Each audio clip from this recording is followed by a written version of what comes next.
Welcome to the WRAL Daily Download. I'm Grace Holland. Bipartisanship, that's something we don't hear much about these days, but it got some stuff done on Tuesday at the General Assembly, like a miniature state budget and enough support to override several of Governor Stein's vetoes. Here to talk us through all of this are WRAL Capitol Bureau Chief Laura Leslie and WRAL climate reporter Liz McLaughlin. Let's start with Laura Leslie joining me by phone from the Capitol. So, Laura, let's start with this mini budget. How did lawmakers reach that deal? It's not clear because I was actually chatting with one of the House budget chairs like an hour before the news came out, and he said they had not reached a deal yet. But he also said that, a lot of this has really been between House Speaker Destin Hall and Senate Leader Phil Berger, more so perhaps than in recent years. And so the two men may have simply reached compromise on the deal, and that's how we got the deal. Okay. And how is that? What things is that bill going to affect? What parts of the budget is it going to address in the short term? What it really affects is your operating costs, right? So, for example, if lawmakers don't pass a budget, then the state continues to run on last year's budget, right? Show me a household that can still run on last year's budget. Right. Prices have gone up, right? Also, there's more kids in the schools than there were last year. There's more kids at students in the universities. The cost of medical care has gone up. There are more people enrolled in Medicaid. So these are sort of, incremental funding needs to just kind of keep things going. There is a little bit of new spending in that bill, a little bit of a bailout for the state health plan, although the state health plan is still in deep trouble, facing a deep deficit coming up here. And there's also some money to try to get some more personnel at the DMV, like about 3 dozen or so, and also to possibly they're talking about opening 4 new offices, including one here in the Triangle area in Fuquay Arena. So that's going to help a lot of folks probably. Right. Yeah, that DMV, those issues, we've been following that for months and even years. So this has been a big bone of contention. The House wanted much bigger raises than the Senate did. They have apparently not come to agreement on that. So this bill does not include raises for teachers or state employees. Just the people who are on step increases, like scheduled salary increases, they'll get their step increases. But for like across the board raises, that's not happening yet. Okay. So with regards to the funding for public education, the schools, universities, things like that, like you said, a big cost is that, the number of students generally continually goes up. So is this sort of just raising that cap for costs? Yeah, it's just basically releasing more money. So because we pay in North Carolina, the state funds on a per student basis. So some school districts might have less students this year than they had last. Others will have a lot more, but they need that funding, to operate for the upcoming school year. To hire the teachers and open the classrooms and things like that. That's why the schools were, beginning to get antsy that they needed at least these sort of continuing budgetary items taken care of. Right. And then with regard to the state pension plan and the state health plan, how is that going to change for people? Are there benefits being affected in any way? They're not. It's just a standard yearly.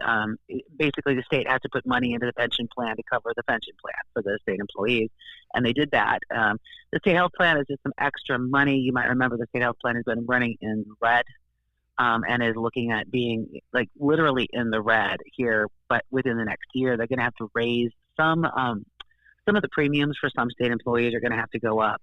And that's something that they're still working out exactly. But, this is another step toward trying to at least sort of patch that budget hole. Okay. Also, in the legislature today, a record number of veto overrides. So what were the bills that were affected by that? There were many. But anyway, there were 8 that were overridden. That's the most we've ever seen in one day. Among the 8, there's one that has to do with allowing Duke Energy to exempt itself from the carbon reduction goals that it agreed to a few years ago in the interest, they say, of keeping prices down for consumers. It also, however, allows Duke to start charging consumers now for power plants they're going to build in the future.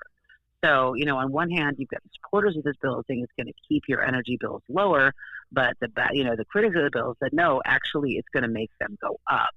because we're going to be building more natural gas plants, which are more expensive than solar. And so in the long run, we're all going to be paying more. And of course, there's the issue of climate change, which that bill doesn't really do anything to address. There are a couple other interesting ones, but the ones I think that got the most debate are one that would allow guns in private schools. A private school administrator, could agree to give some adult permission, written permission, to have a gun on campus for the defense of the school. That supporters of this say, a lot of these private schools are so small they could never afford an SRO, and they may be located, a long way away from the closest police station. So they said this is necessary for their defense. That was passed. The bill that requires the sheriff to work more closely with ICE, that was also overridden. That had support from one Democrat, that was Carla Cunningham, who gave a really kind of remarkable speech on the floor. It also expands the number of crimes for which, if someone is picked up, they have to have their immigration status checked by local law enforcement. So, the opponents of these bills say it basically just fosters mistrust between local law enforcement and Latino communities, and that it promotes things like racial profiling. And then we'll talk about one more. That is the bill that defines gender. And this is 805. It was a bill that started its life as a measure that would protect women and children and everybody actually from having their images used in online pornography without their consent. The way it came back from the Senate, it had a whole lot of other stuff in it, including a definition in state law of gender that is defined by biological reproductive organs and does not seem to take into account that there are people who are intersex. I'm not sure how that's going to be navigated under state law with this, now taking effect. It also makes some changes for schools and what teachers have to provide for students who want to opt out of certain conversations about gender. Okay. And, again, all of those were bills that the governor did not sign, vetoed. Has Governor Stein reacted to these overrides? He reacted pretty strongly to the Duke Energy one, saying that, this is going to make energy bills go up. But basically he's already reacted to these bills when he vetoed them. He said in his veto message why he was vetoing each of these bills. It was up to the Democrats. The House Democrats were basically the last sort of stopgap measure, I guess you could say, that could uphold Stein's veto, but they chose not to, and various ones decided to side with the Republicans on various of these bills. And so, 8 of the 14 that were on the schedule today did, in fact, get overridden. A few did not, and those are still on the calendar for tomorrow, so we'll have to see what they do with them. Okay. Thank you so much, Laura. Thank you. When we come back, Liz McLaughlin explains one of those new laws expected to affect your power bill.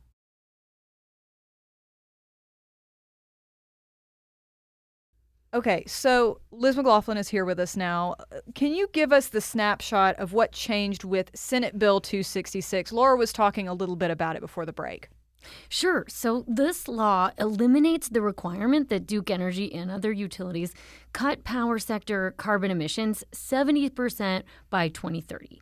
This passed in 2021. It was a statewide rule and part of a bigger, effort to really, make clean energy part of our grid.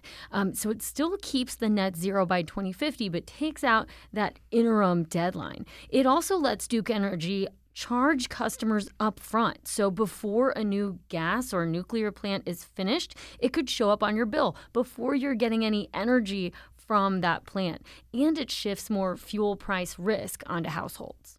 So what do supporters say about this? I know they've been saying that it will save people money. Yeah, they actually baked that into the name of the bill. And here's Representative Dean Arp on the House floor. According to the nonpartisan public staff, this bill will save ratepayers $13 billion. ARP cites public staff modeling that spreads construction costs over a longer period. That's really the basis behind what they say will save people money. But recent research tells a different story, that Public staff modeling is really only taking the one factor into account. Two Duke University economists modeled a scenario with higher natural gas prices and found $23 billion in extra fuel costs for ratepayers by 2050. That's a lot. And if you've noticed your bill a little higher in recent years, natural gas fuel volatility is a big part of that. NC State professor Joe DeCarolis reached a similar conclusion to the Duke professors. The point is that just this one factor, high gas prices, could essentially wipe out the benefit that is being touted in the savings associated with the removal of the interim target. Those projections really worry consumers already facing steep bills. People like Franklin County retiree Miltrain Newell. It is devastating for me, and that's why I'm here today. Because people on fixed income cannot pay these expensive electric bills. And on the other side of this, how are advocacy groups lining up? Environmental groups really oppose this law. They say it shifts risk from the company to consumers. Sierra Club campaign manager Michaela Curry put it this way. It puts us on the hook for a future of really volatile, increasing fuel costs that will come onto our bills outside of the normal rate-making process. So that's really concerning. And in all of this, where is Duke Energy? How are they responding to this? Duke supports the change. Spokesperson Garrett Poorman said that the company will still deliver the least cost resource mix.